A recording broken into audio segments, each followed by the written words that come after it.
16 सोमवार व्रत कथा। महात्म्य। श्रोताओं, व्रत एक संकल्प है जिससे व्रत करने वाले की इच्छा पूर्ति के साथ साथ उसे सिद्धि और शांति भी मिलती है।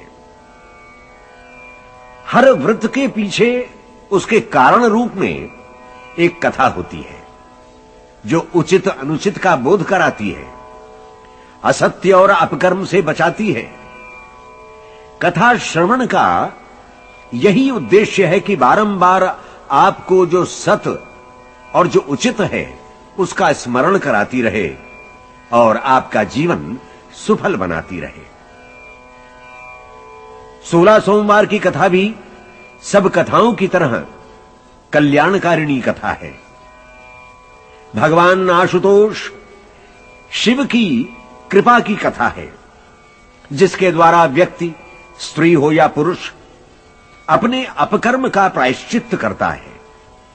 असत्य, छल कपट, लोभ और अहंकार के कारण जो कष्ट मिला है उससे मुक्ति पाता है और अवढरदानी भोलेनाथ की आराधना से उनकी कृपा का पात्र बनता है, सुख शांति से जीवन बिताता है। यदि हम भी इस आशय को समझ लें और उस पर श्रद्धा और विश्वास के साथ आचरण भी करें, तभी हमारा व्रत सफल होगा, तभी हमारा जीवन भी सफल होगा और तभी हमारा कथा श्रवण भी सफल होगा। डर या दिखावे के अधीन व्रत या कथा अर्थहीन है, फलहीन है। श्रद्धा और विश्वास स्वयं भगवान शंकर और पार्वती के प्रतीक रूप है। फिर उनके बिना तो सिद्ध पुरुष भी अपने अंतःकरण में ईश्वर के दर्शन नहीं कर सकता। तुलसी ने बड़ी मार्मिकता से अभिव्यक्त किया है रामायण में इसे। भवानी शंकरौ वंदे श्रद्धा विश्वास रूपिणौ याभ्यम विना न पश्यन्ति सिद्धा स्वांतस्थम। ये तो हुआ कथा का महात्म्य। अब कथा के महात्म्य के बाद विधि और समझ लें तो सब सुचारू रूप से संपन्न होता चला जाएगा। तो सज्जनों, 16 सोमवार व्रत कथा की विधि इस प्रकार है। जिस सोमवार से व्रत आरंभ करना हो उस दिन सबसे पहले स्नान कर स्वच्छ वस्त्र धारण करें। आधा सेर आटे को भूनकर उसका चूरमा बना लें। चूरमे के 3 हिस्से कर लें।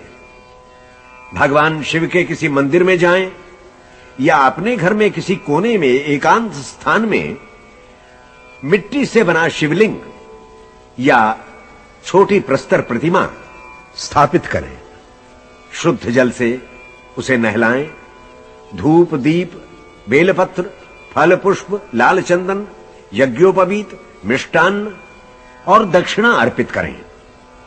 पूजा, आराधना, आरती के पश्चात भगवान शिव को अर्पित किया हुआ प्रसाद ग्वालों में या 8 बालकों में बराबर बांट दें। शिव की प्रतिमा जल में विसर्जित कर दें। बाकी 2 भाग बचे चूरमा को स्वयं ग्रहण करें। जब 16 सोमवार इस तरह पूरे हो जाएं, तो 17वें सोमवार के दिन 5.25 सेर आटे का चूरमा बनाकर भगवान शिव को भोग लगाएं। ब्राह्मण, अपने गोत्र के, अपने जाति के लोग तथा साधु, भिक्षुकों को प्रसाद देकर स्वयं प्रसाद ले। जो ऐसा करता है वह मनवांछित फल प्राप्त कर मुक्त हो जाता है।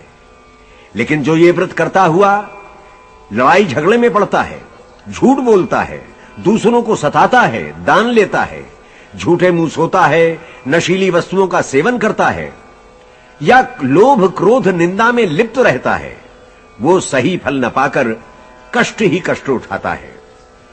विधिवत श्रद्धा और विश्वास से किया हुआ व्रत और उस व्रत की कथा मनुष्य के लिए वरदान स्वरूप है। जाकी रही भावना जैसी प्रभु मूरत देखी तिन तैसी। तो आइए सज्जनों, सबसे पहले श्री गणेश को ध्याएं, फिर भगवान शिव का अभिषेक कर तदुपरांत कथा का श्रवण करें। तो पहले ओम श्री गणाधिपतये नमः। ओम सुमुखश्चैकदन्तश्च कपिलो गजकर्णकः लंबोदरश्च विकटो विघ्ननाशो विनायकः भूम्रकेतुर्गणाध्यक्षो भालचन्द्रो गजाननः। द्वादशैतानि नामानि यः पठेत् शृणुयादपि विद्यारम्भे विवाहे च प्रवेशे निर्गमे तथा संग्रामे संकटे चैव विघ्नस्तस्य न जायते। शुक्लाम्बरधरम् देवम् शशिवर्णम् चतुर्भुजम् प्रसन्नवदनम् ध्यायेत् सर्वविघ्नोपशान्तये। अभीप्सितार्थसिद्ध्यर्थम् पूजितो यः सुरासुरैः सर्वविघ्नहरस्तस्मै गणाधिपतये नमः। अब दाहिने हाथ में अक्षत, पुष्प, गंध, द्रव्य और जल लेकर संकल्प करें और जहां जहां मंत्र में आपको अमुक मासे, अमुक तिथौ, अमुक वासरे, अमुक गोत्रः, अमुक नामः सुनाई दे, उस जगह आप उस समय जो मास हो, उस दिन जो तिथि हो और जो आपका गोत्र हो, नाम हो, उसे मन में बोलते जाएं। ओम नमः परमात्मने श्री पुरुषोत्तमाय श्री विष्णुराज्ञया प्रवर्तमाने ब्रह्मणो द्वितीये परार्धे श्री श्वेत वाराह कल्पे वैवस्वत मन्वन्तरे अष्टाविंशतितमे कलियुगे प्रथम चरणे जम्बूद्वीपे भरतखण्डे आर्यावर्तैकदेशान्तर्गते अमुक क्षेत्रे अमुक संवत्सरे अमुक मासे अमुक पक्षे अमुक तिथौ अमुक वासरे यथा लग्न मुहूर्त योग करणान्विते अमुक नामाहम सर्वविधि पीड़ा निवृत्ति पूर्वक विपुल पुत्र पौत्राद्यनवच्छिन्न धन धान्य समृद्ध्यर्थम सकलस्य जगतः कल्याणार्थं च श्री महादेव पूजनम करिष्ये। शिवलिंग को पंचामृत से स्नान कराएं, अर्थात पहले दूध से स्नान कराएं, फिर दही से, घी से, मधु से यानी शहद से और फिर पांचवें अमृत शर्करा से। इन पांचों में से हर एक से स्नान कराने के बाद शुद्ध जल से नहलाते जाएं और अंत में हाथ में जल का पात्र पकड़कर उसकी धारा से शिवलिंग का अभिषेक करें। फिर उसे पोंछकर वस्त्र कोपीन दें, यज्ञोपवीत दें, गंध का लेप करें, चंदन लगाएं, बेलपत्र चढ़ाएं, माल्यार्पण करें। ऋतुफल, मिष्टान्न और चूरमे का एक भाग भोग के रूप में अर्पित करें और उसके बाद भोलेनाथ का ध्यान धरकर उनकी आरती उतारते हुए उनसे प्रार्थना करें। नागेन्द्रहाराय त्रिलोचनाय भस्मांगरागाय महेश्वराय नित्याय शुद्धाय दिगंबराय तस्मै नकाराय नमः शिवाय। मंदाकिनी सलिल चंदन चर्चिताय नंदीश्वर प्रमथनाथ महेश्वराय मंदार पुष्प बहुपुष्प सुपूजिताय तस्मै मकाराय नमः शिवाय। शिवाय गौरी वदनाब्ज वृंद सूर्याय दक्षाध्वरनाशनाय श्रीनीलकंठाय वृषध्वजाय तस्मै शिकाराय नमः शिवाय। वशिष्ठ कुंभोद्भव गौतमाद्य मुनीन्द्रदेवार्चित शेखराय चंद्रार्क वैश्वानरलोचनाय तस्मै वकाराय नमः शिवाय। यक्षस्वरूपाय जटाधराय पिनाकहस्ताय सनातनाय दिव्याय देवाय दिगंबराय तस्मै यकाराय नमः शिवाय। पंचाक्षरमिदं स्तोत्रम् यः पठेत् शिवसन्निधौ शिवलोकमवाप्नोति शिवेन सह मोदते।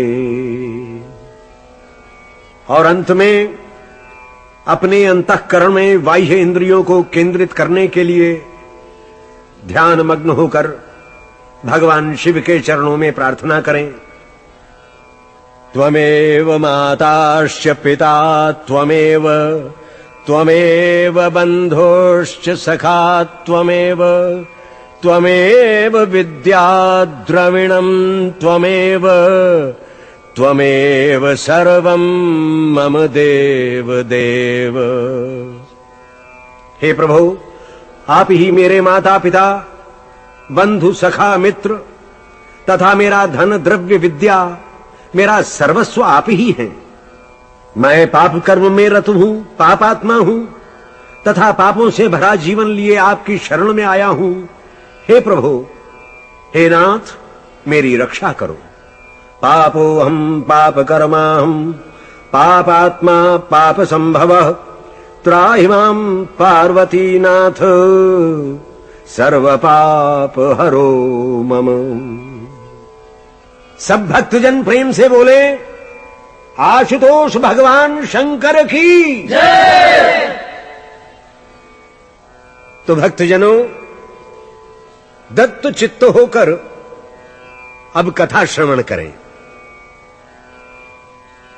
कहते हैं एक बार भ्रमण की इच्छा से आशुतोष भगवान शंकर भगवती पार्वती के साथ मर्त्यलोक पधारे।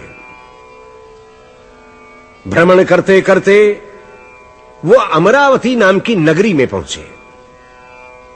अमरावती स्वर्ग सदृश सभी सुखों से पूर्ण अत्यंत सुंदर नगरी थी और अमरावती के महाराज भगवान शंकर के अनन्य भक्त। उन्होंने अपने पूरे भक्तिभाव से भगवान शंकर का बड़ा ही भव्य मंदिर बनवाया था। यूं समझिए कि मर्त्यलोक में अलौकिक वास्तुकला का ऐसा प्रतीक शायद ही कहीं हो। अलौकिक मंदिर निर्माण के कुशल शिल्प को देखकर भोलेनाथ अत्यंत प्रसन्न हुए और वहीं रम गए। हर दिन प्रातः संध्या सैकड़ों दर्शनार्थी वहां आते, भक्तिभाव से अपनी श्रद्धानुसार भेंट चढ़ा के जाते। अब जो उस मंदिर का पुजारी था वो था तो सब प्रकार से संपन्न, उसे किसी भी वस्तु की कोई कमी नहीं थी किंतु फिर भी वो बड़ा ही लालची और लोभी था। मंदिर की पूजा सेवा के बाद जो भी समय मिलता नशे पानी के चक्कर में बिताता, खुद नशा करता, दर्शनार्थियों को कराता। उन्हें डराकर उनके मन में अनेक प्रकार के भय पैदा कर पाप शांति के नाम पर उनसे धन ऐंठता।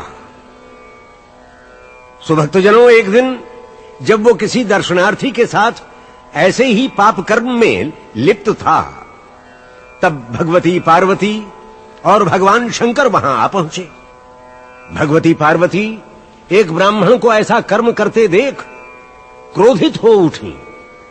प्रकट होकर बोली, अरे दुष्ट ब्राह्मण, ब्राह्मण होकर ऐसा दुष्कर्म!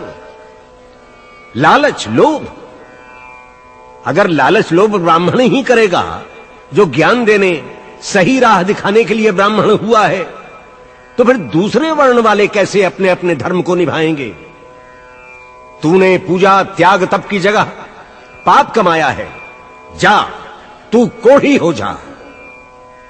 और भक्तजनों, कुछ ही पलों में हृष्ट पुष्ट पुजारी कोढ़ से ग्रस्त होकर भयावना हो गया, घिनौना लगने लगा। पुजारी बड़ा रोया, गिड़गिड़ाया, लेकिन रोने गिड़गिड़ाने से किया अनकिया नहीं होता। पाप का फल बिना भोगे निस्तार नहीं। सो पुजारी मंदिर के बाहर कूड़े करकट के ढेर के पास पड़ा रहता। कोई उसकी तरफ देखता भी नहीं, और देखता भी तो मुंह फेर लेता। इस तरह कष्ट भोगते भोगते उसे काफी दिन हो गए। एक दिन रात्रि के समय दयालु भोलेनाथ भगवान शंकर की प्रेरणा से वहां कुछ देवांगनाएं मंदिर में दर्शनार्थ आईं।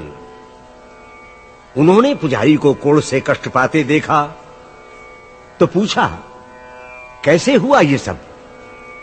तब पुजारी ने बड़े ही दयनीय स्वर में अपनी व्यथा कथा कह सुनाई। देवांगनाओं को उस पर दया आ गई। बोली, देखो ब्राह्मण, अब इससे छुटकारा पाना है तो इसके प्रायश्चित्त का एकमात्र उपाय है सब व्रतों में श्रेष्ठ 16 सोमवार का व्रत। उसे पूरे मन प्राण से करो, तुम्हारा उद्धार होगा। पुजारी ने देवांगनाओं के इस दया भाव के लिए हाथ जोड़कर उनका आभार माना और बोला, इस व्रत की विधि क्या है वो भी तो बता दें। देवांगनाओं ने कहा कि विधि बड़ी ही सरल और सहज है।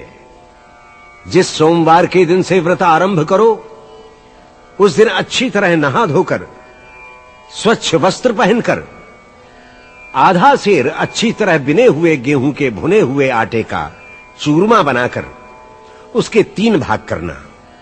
घी, नैवेद्य, सुपारी, बेलपत्र, जनेऊ, जोड़ा, लाल चंदन, अक्षत पुष्पादि से प्रदोष काल में विधि पूर्वक पूजन कर चूरमे का 1 भाग शंकर जी को अर्पित कर 2 भाग शिव जी के प्रसाद रूप में आसपास जो भी भक्तजन हो या पास पड़ोस के लोगों में बांटे और फिर आप भी प्रसाद ग्रहण करें। इस प्रकार विधि पूर्वक 16 सोमवार व्रत करें। 17वें सोमवार के दिन 5 सेर आटे की बाटी बनाकर उसी के अनुसार घी गुड़ मिलाकर उसका चूरमा बनावे और शिव जी का भोग लगाकर उपस्थित जनों में बांटकर स्वयं लेवे तो भगवान शिव की कृपा से सारे मनोरथ पूरे होते हैं, सारे कष्ट दूर होते हैं।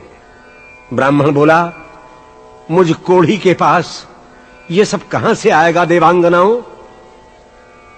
देवकन्याएं बोली, तू श्रद्धा और विश्वास के साथ संकल्प तो कर। और ये कहकर देवकन्याएं अदृश्य हो गईं। करनी ईश्वर की, भाग्य आदमी का। 16 सोमवार व्रत का संकल्प करते ही पुजारी के साथ जो घटा वो आश्चर्यचकित कर देने वाला था। उसने अपना मंतव्य कहकर लोगों से प्रार्थना की तो जो लोग उसकी बात सुनना तो दूर उसकी तरफ मुंह भी नहीं करते थे, उन्होंने उस कोढ़ी ब्राह्मण की बात सुनी। उस व्रत के लिए जो भी आवश्यक था वो सब सुलभ किया और वह ब्राह्मण पुजारी भगवान भोलेनाथ की कृपा से 16 सोमवार का व्रत संपन्न कर कोढ़ से मुक्त होकर फिर से उस मंदिर का पुजारी बन गया। आगे की कथा इस प्रकार है कि जब एक बार फिर भगवती पार्वती भगवान शिव के साथ उस मंदिर में पधारी तो उस पुजारी को कोढ़ से मुक्त देखकर आश्चर्यचकित रह गईं। उन्होंने पुजारी से पूछा, यह सब कैसे संभव हुआ? पुजारी ने 16 सोमवार व्रत की महिमा और विधि कह सुनाई। तब तो भगवती पार्वती बड़ी ही प्रसन्न हुई। उन्होंने कहा वो भी इस व्रत को विधि पूर्वक करेंगी जिससे उनके रूठे हुए ज्येष्ठ पुत्र कार्तिकेय उनके पास आ जाएंगे। और भक्तजनों वही हुआ। पार्वती जी के व्रत संपन्न करते ही कार्तिकेय मां के पास आ गए। आ तो गए, लेकिन कार्तिकेय को भी आश्चर्य था कि एकाएक उनका मन कैसे बदल गया। मां से बोले, हे माता, ऐसा क्या किया उपाय तुमने जो मेरा मन अधीर हो गया और मैं स्वतः तुम्हारे पास चला आया। पार्वती जी ने 16 सोमवार व्रत कथा की महिमा बताई।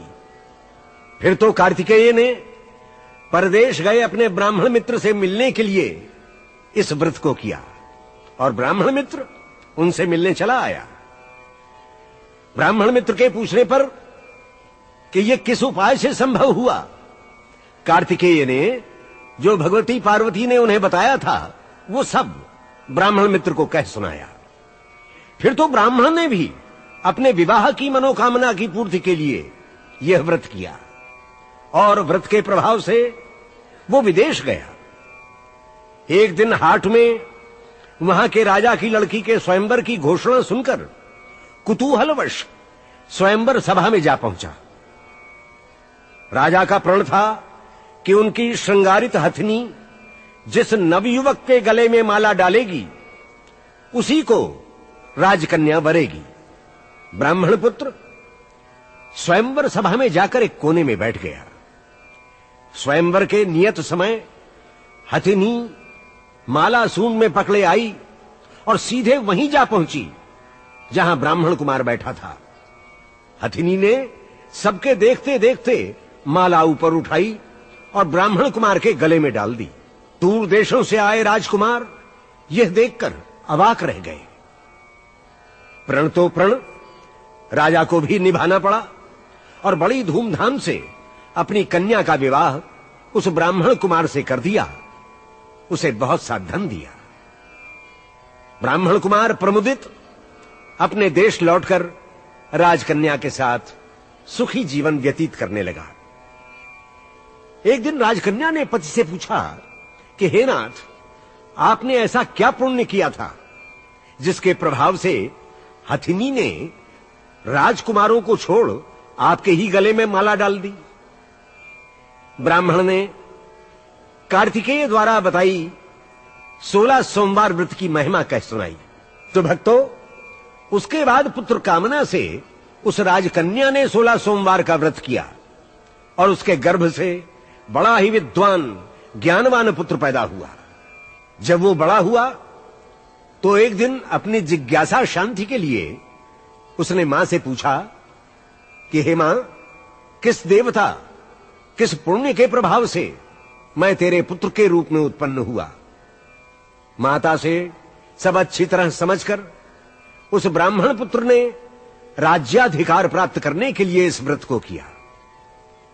व्रत संपन्न होने पर व्रत के प्रभाव से किसी एक देश के वृद्ध राजा के दूतों ने आकर उसकी राजकन्या के लिए इस ब्राह्मण पुत्र का चयन किया।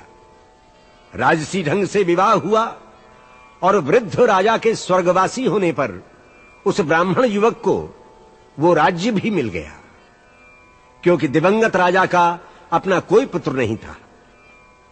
राज्य प्राप्ति के बाद भी उस ब्राह्मण पुत्र ने 16 सोमवार का व्रत किया।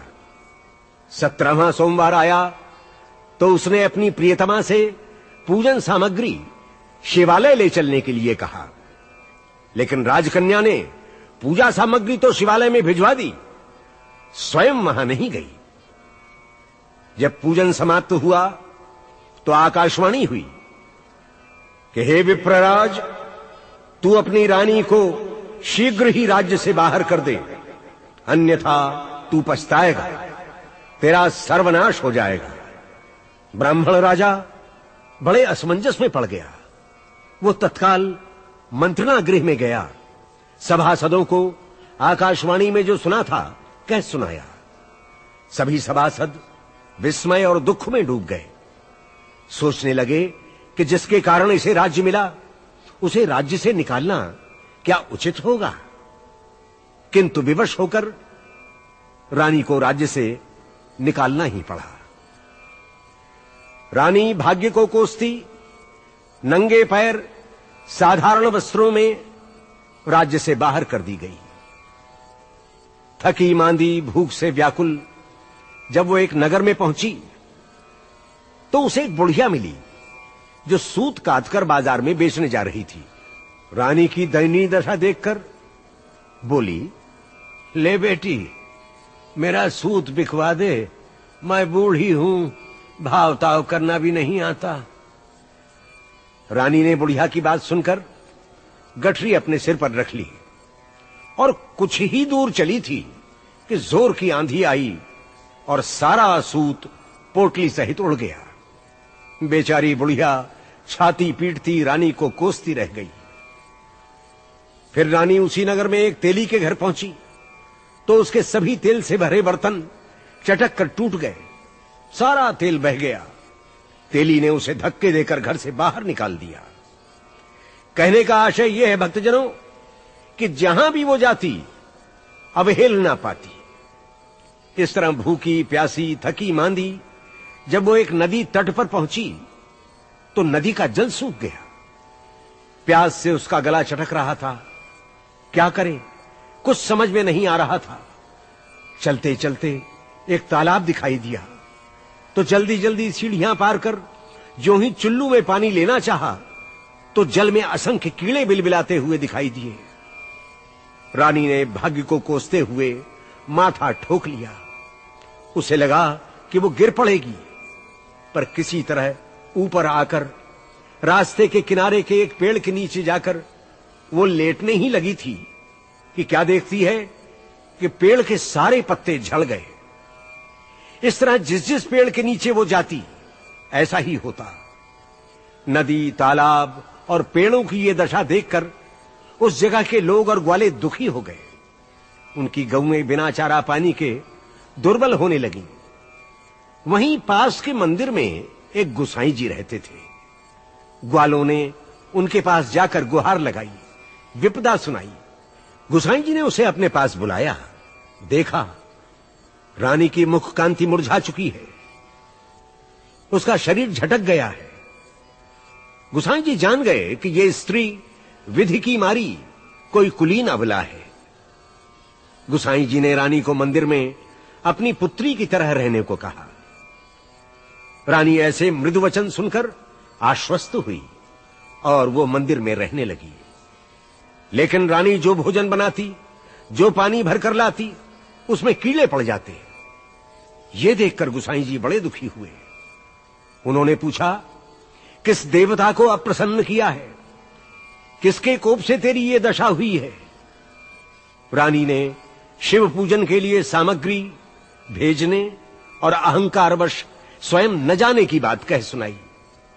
तो गुसाई जी अनेक प्रकार से भोलेनाथ की स्तुति करने लगे और फिर रानी से कहा, बेटी, तेरे कष्ट जिसकी तूने अहंकारवश अवहेलना की थी उसकी पूजा से ही कटेंगे।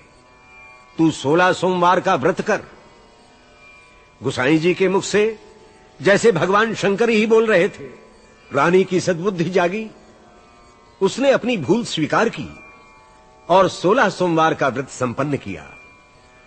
17वें सोमवार जब वो पूजन कर रही थी उस समय उसके पति के मन में स्वतः विचार जागा कि रानी को गए कई वर्ष व्यतीत हो गए, पता नहीं कहां कहां भटकती होगी।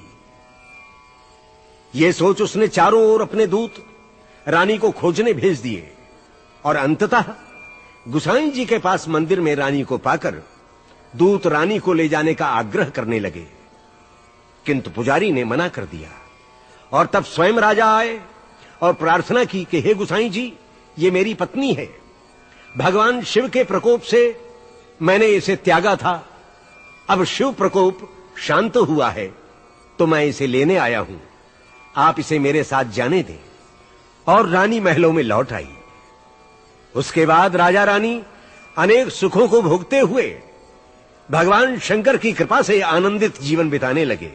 भक्तजनों, जो नर नारी श्रद्धा, विश्वास और विधि से भक्तिपूर्वक 16 सोमवार का व्रत करते हैं वो समस्त सुखों के साथ शिवपुरी के अधिकारी होते हैं। ओम नमः शिवाय, ओम नमः शिवाय, ओम नमः शिवाय।